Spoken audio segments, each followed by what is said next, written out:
нағыз жаз айына арналған 2-3 сағаттай дайындауға болатын өте дәмді жемісті фрукты, яғни фруктовый торт дайындаймыз. Сол үшін бізге кремімізге қаймақты алып, осылай қантпен араластырып аламыз.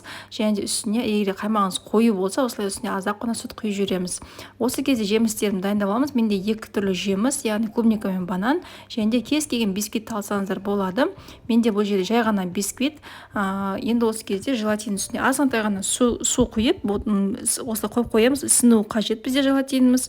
Осы кезде осылай дәл видеода шұңқыр ыдыс алып, оған пищевой пленкамыз төсейміз, яғни біздің креміміз ақ кетпеуі қажет болады.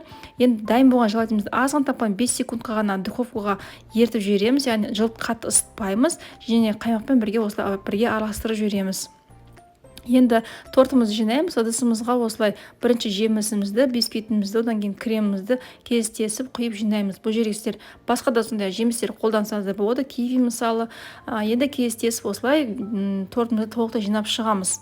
Ең соңында кремімізді құйып, бетін пищевой пленкамен жауып, дейінге қойып қоямыз 1-2 сағатқа.